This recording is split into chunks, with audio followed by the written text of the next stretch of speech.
A 1955 Chevrolet small block V8 engine block gleams under shop lights, its iron flanks scarred from decades of high-rev abuse. Yet a simple $40 camshaft swap ignites it to 300 horsepower without a whimper.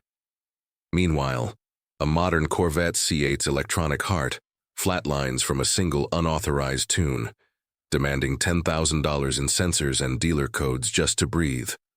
Why did we surrender unbreakable iron for fragile silicon shackles? In the shadow of World War II's end, America clawed its way toward a new era, but the hunger for raw power gnawed at every factory gate and suburban driveway.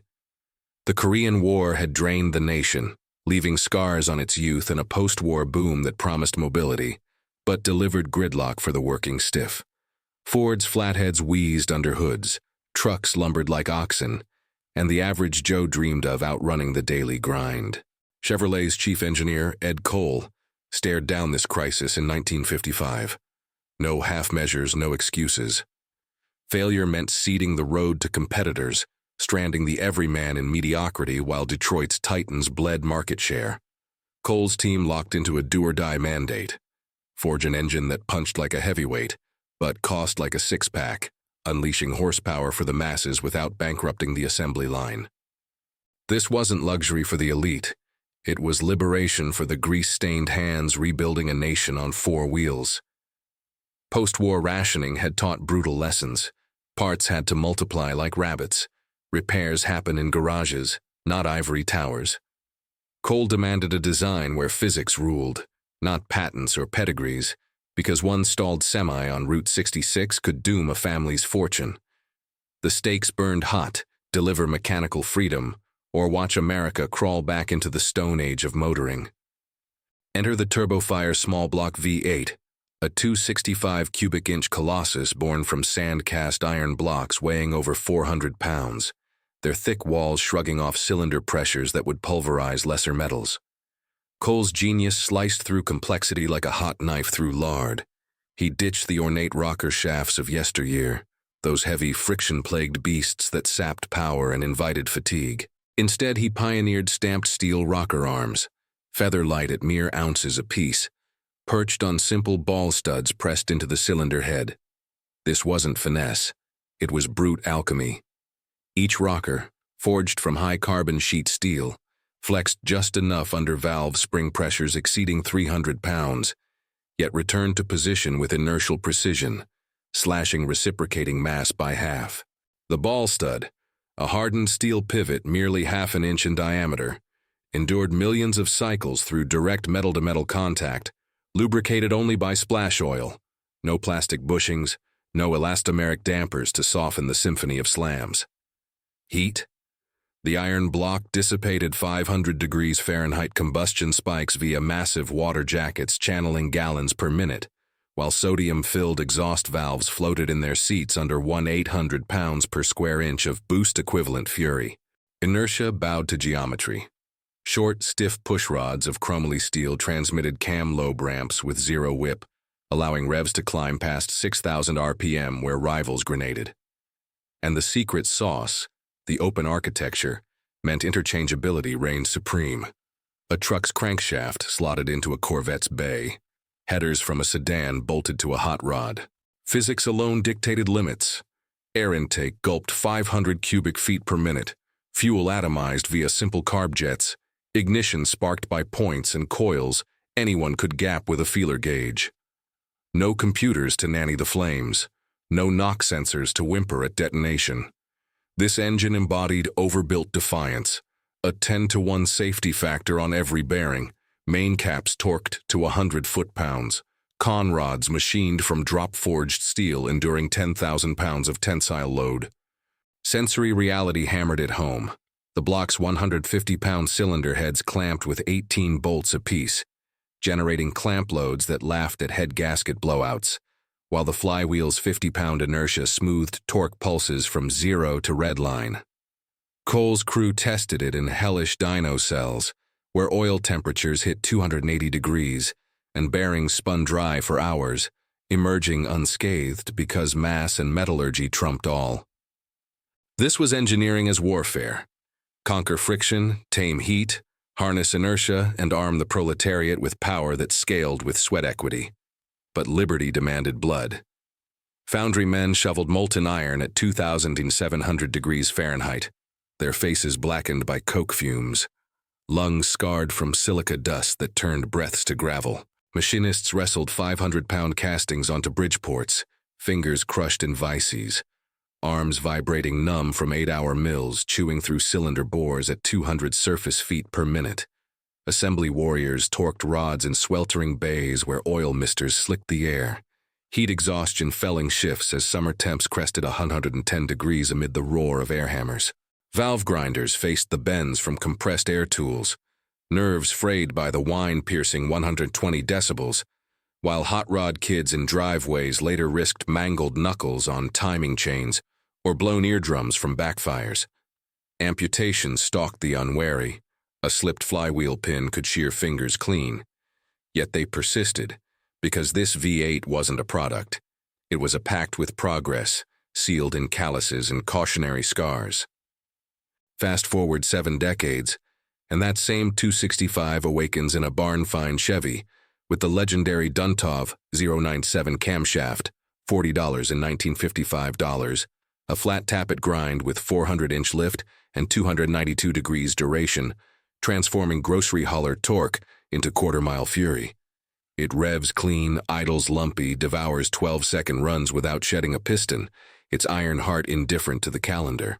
Contrast that with John Deere's 2022 tractor scandal, where farmers bricked $400,000 machines via over-the-air software updates enforcing emissions compliance, rendering fields fallow until corporate ransom. Or the 2021 Ford F-150 Lightning, its 98-kilowatt battery pack crippled by a single Hall-effect sensor failure, stranding haulers amid $15,000 repair bills because encrypted ECUs demand obedience. We abandoned Cole's way for profit's siren song, planned obsolescence via disposable sensors, quarterly software patches that orphan hardware, and safety theater regulations mandating LiDAR arrays that fail in rain. Bean counters triumphed. A stamped rocker costs pennies, but SHA 256 locks on ECUs extract subscriptions for life. The corrosion of corporate greed seeped deeper still. Take the 2019 Volkswagen emissions scandal, where $30 billion in fines exposed how electronic diesel gates choked engines with urea injectors and inox traps. Brittle ceramic honeycombs that clogged in Midwest winters, stranding fleets until $5,000 dealer flushes. Or Boeing's 737 MAX, its vaunted MKS software, a single angle of attack sensor overriding pilots, plunging 2 jets into the sea, killing 346 souls because one $200 vane failed, triggering algorithmic panic no wrench could override. These aren't anomalies, they're the blueprint. Modern powertrains worship fragility.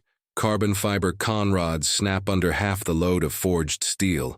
Plastic intake manifolds warp at 200 degrees, and variable valve timing solenoids, tiny electromagnetic twitchers, seize from contaminated ATF, idling a $60,000 Mustang GT until ECU recalibration demands a tow. Physics? Buried under code. A 1955 small block gulps leaded gas through cast vents, its timing chain stretching 200,000 miles before slop. Today's direct injection nozzles gum with carbon after 50,000, requiring walnut blasting under warranty because piezoelectric actuators balk at residue. We didn't stumble into this abyss, we leaped for ledger lines. Post-1970 Clean Air Acts birthed the emissions era, mandating catalytic converters that demanded precise air-fuel ratios, impossible without closed-loop feedback from zirconia O2 sensors, spawning the ECU empire. By the 1990s, OBD2 ports turned every tailpipe into a snitch, reporting misfires to the EPA while locking tuners out with proprietary flash codes. Profit amplified the folly. General Motors OnStar subscriptions milk $15 monthly for connectivity. Ford's Power Boost hybrids nag for $99 software unlocks to access reserved horsepower, and Tesla's full self-driving beta extracts $12,000 upfront for beta code that bricks on potholes. Planned obsolescence? It's gospel. A stamped rocker arm stamps out eternally. A MEMS accelerometer and a modern knock sensor fatigues after thermal cycles, orphaning the engine at 100,000 miles. Safety theater peaked with NHTSA's 2018 mandates for automatic emergency braking, LiDAR pods and radar arrays that glitch in fog, false braking semis on interstates while ignoring physics-proven overbuilds like the small block's 12-quart oil pan sloshing coolant through failures. Bean counters slashed safety factors from 10.1 to 1.5.1, swapping 50-pound flywheels for lightweight composites that chatter under load, all to shave 20 pounds and boost EPA MPG claims. Globalism gutted foundries. China's die-cast aluminum supplanted American iron, prioritizing thin walls that bow under boost. No more driveway dynos. Emissions legality demands dyno certification, $2,000 per tune. Gatekeeping the proletariat coal-empowered. Decades of abuse only burnished the Turbo Fire's legend. Pull a 55-265 from a Rust Belt junkyard. Its bores grooved from 300,000 miles of leaded premium. Bearings etched by neglected oil changes. Yet hone the cylinders, slap in rings, and torque to spec. It fires on ether, hauls trailers sans turbo, drags racetracks where EFI Corvettes limp on limp home mode. My own contacts in Midwest machine shops report blocks surviving floods, submersion in saltwater drags, even improvised armor plating for desert rallies, iron shrugging detonation that vaporizes aluminum heads. Hot rodders swap the Duntov cam into million-mile relics, layering solid lifters and roller rockers without ECU tantrums, yielding 400 horses on pump gas. Contrast the 2023 Ram 1500 EcoDiesel recall. 60,000 trucks sidelined by CP4 high-pressure fuel pump failures, $8,000 apiece because aluminum bodies crack under 30,000 psi, shrapnel gumming injectors no farmer can field strip. Or Chevy's own LT4 in the C7006, its supercharger bearings grenading from heat soak after track days, demanding $20,000 overhauls since plastic coolant pipes melt first. The old way died not from obsolescence, but orchestration. OPEC shocks of 73 forced MPG hysteria, birthing computer nannies. Japanese electronics invaded with reliable but rigid EFI. Wall Street demanded quarterly gains, quarterly flashes. Regulations ossified it. CARB's zero-emission mandates exiled carburetors. Tier 4 truck engines bloated with DEF tanks that freeze at 12 degrees Fahrenheit. Bricking rigs mid-haul. We chose control over chaos. Subscriptions over sovereignty, because a leased EV pays forever, while a paid-off 57 Bel Air runs gratis. Yet echoes persist in the shadows. That 1955 block? Cloned as the Gen-I through IV, powering 100 million vehicles, from offshore oil rigs to NHRA top fuel backups. Museums like the Henry Ford cradle pristine turbo fires, drag strips thunder with 7-second door slammers on alcohol, their iron hearts outlasting titanium valves. Crate engines ship fresh from Bowling Green, $7,000 turnkeys blending stamped rockers with EFI veneers. But purists strip the sensors, reverting to points for true liberty. Still, in barns from Bakersfield to Bangor, teenagers wrench the Duntov swap, feeling the cam's lobe grind under file, the lumpy idle shaking tools off benches, a right denied to iPad generations awaiting dealer apps. Progress? It's a Faustian invoice. We gained pixels and parlor tricks, lost the grind of gapping plugs by moonlight, the satisfaction of besting physics with pliers. Cole's V8 taught ownership. Your hands, your rules, your road. Today's nodes demand fealty. To satellites, subscriptions, silicon overlords, chaining the everyman anew. The brute force of iron wasn't perfection, it was permission. In forsaking it, we've not advanced. We've abdicated, trading sweat for servitude, horsepower for handcuffs. The small block endures not despite abuse, but because of it. A monument to when machines served men, not masters. Today, that same scarred iron block powers moonshiners' mules through Appalachian hollers, its stamped rockers clicking like a telegraph of defiance long after the last factory whistle blew. A Florida swamp diver dredged one from a sunken 57 pickup last year. barnacles crusting the oil pan, salt water pitting the freeze plugs. Yet after a flush and fresh bearings, it barked to life on the first pull, hauling a 5,000-pound airboat across Everglades flats without a hiccup. These engines don't retire. They hibernate, awaiting the torque wrench's call.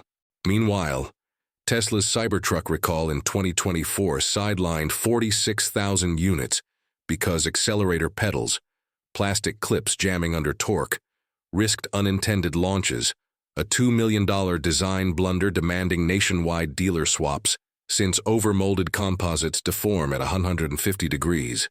Physics yields to polymer pretense. Dive deeper into the fragility epidemic.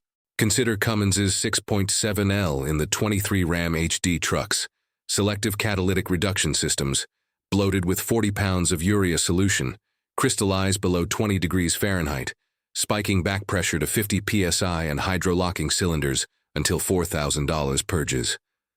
Farmers in North Dakota watched harvests rot as DF heaters, thin film resistors on circuit boards, fatigued from thermal shock, no field fix possible without diagnostic laptops flashing proprietary firmware. Or Porsche's PDK dual clutch in the 911 GT3, its mechatronic sleeves seizing from meager 5-micron oil filters clogging with synthetic particulates, stranding track days with $25,000 transmission teardowns because electro-hydraulic valves balk at contamination levels, iron pumps slurped for decades. The old small blocks splash-lubricated rockers thrived on unfiltered 10W30. Today's solenoids demand surgical sterility. We traded endurance for ephemera under regulatory onslaught. The 1988 California Air Resources Board edict birthed the first throttle body injection, chaining carbs to lambda loops where narrowband O2 sensors, zirconia thimbles degrading after 60,000 miles, dictate stoichiometry to 14.7.1, punishing deviations with limp modes. Federally, EPA's 2004 Tier 4 standards for off-road diesels mandated diesel particulate filters, ceramic lattices trapping soot until regen cycles, 1-200-degree infernos, warp substrates, demanding $10,000 replacements every 300,000 miles. No more overbuilt iron. Aluminum heads with integrated exhaust manifolds crack under those thermal lashes, their thin walls, down to 0.080 inches, yielding where 0.250-inch castings stood firm. Profit piloted the pivot.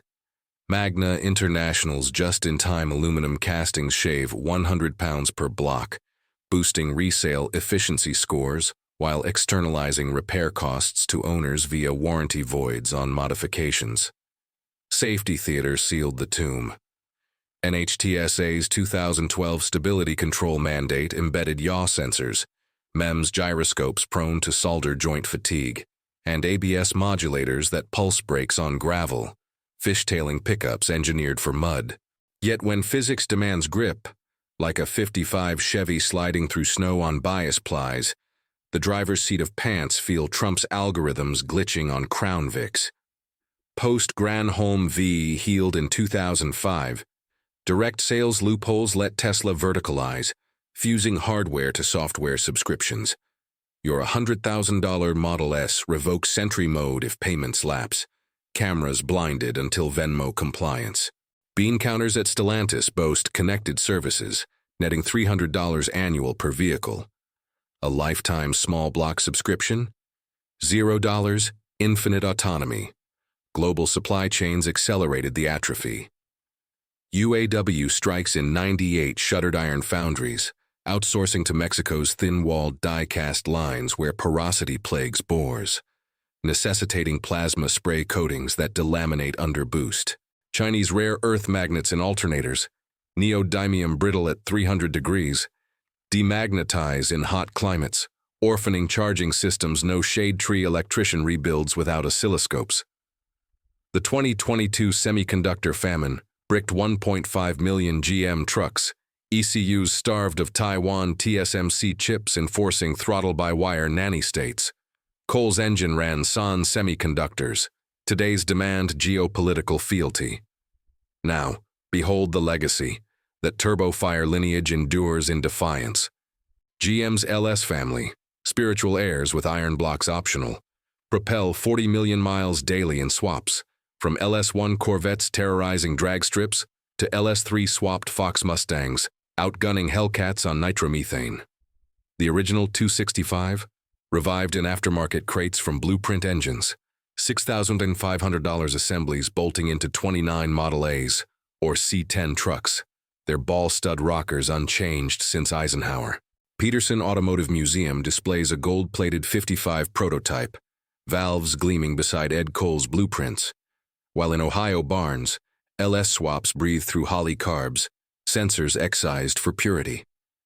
Offshore, Russian tuners cram them into Ladas for Siberian rallies, enduring 40 degrees where AdBlue freezes solid.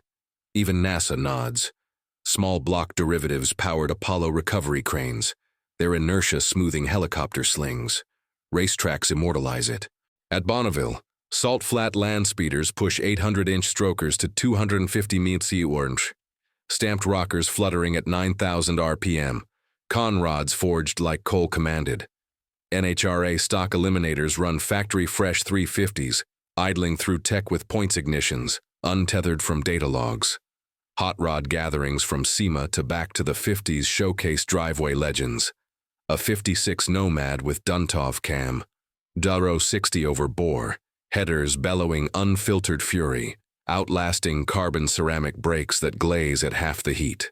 This is no relic. It's rebellion codified in cast iron.